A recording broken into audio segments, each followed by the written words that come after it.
অপেক্ষার ফল সবসময় সুমিষ্ট হয়। অপেক্ষা করেন, দেখেন সামনে আপনাদের জন্য সুফল অপেক্ষা করতেছে। আসেন।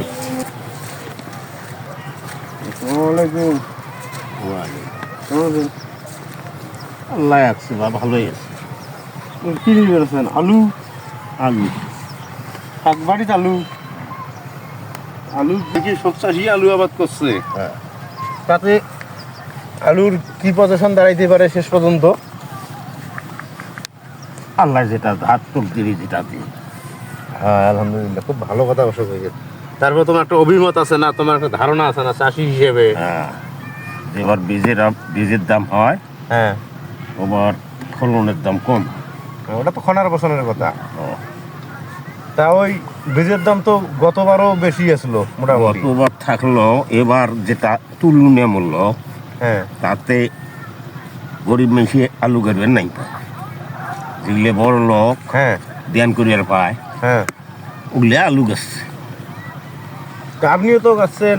হ্যাঁ, আরো গাছছি। দেখা যায় যে আপনার চেয়ে মোটামুটি কিছু গরিব যারা আছে, হ্যাঁ, তারাও কিন্তু আলু মোটামুটি আলু লাগাইছে। গাছছে, হ্যাঁ। আর এইভাবে দেখা যাচ্ছে যে আমি যতদূর শুনছি, এই মৌসুম যে জায়গাগুলো কোনো মৌসুমে আলু লাগা হয় নাই, সেই জায়গাগুলো পর্যন্ত এই মৌসুমে আলু লাগাইছে মানে। মানসার দিঘির হাট। হ্যাঁ, হ্যাঁ, বাঞ্ছার দিঘির দোলার জীবনে আলু কেউ লাগা দেখে নাই। না, সেখানেও আলু এবার উৎপাদন করবার লাগছে। তা আলুর শেষ পরিণতি কি হইতে পারে এই কি জিনিসটা? হইতে পারে মানে সেটা কথা কোয়াই যাবার না।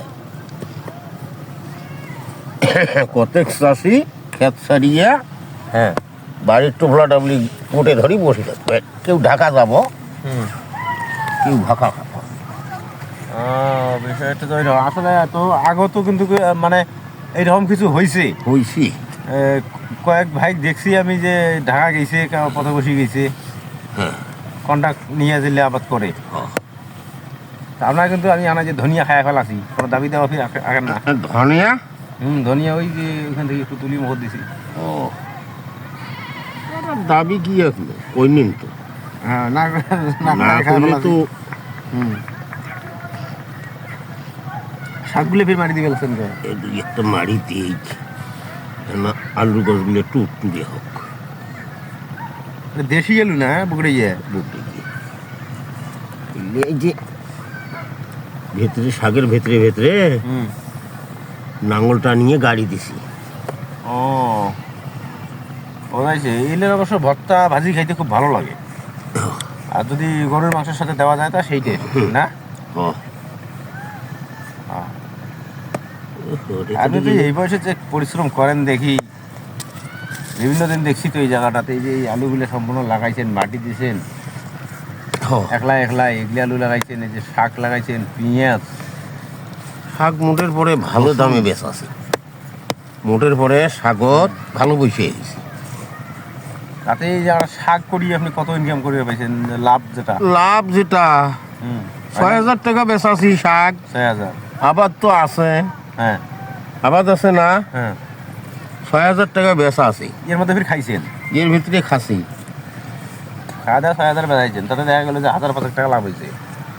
তাতে তো খালি লাভে সবগুলো, আলহামদুলিল্লাহ। কিন্তু পয়সা থাকিল না।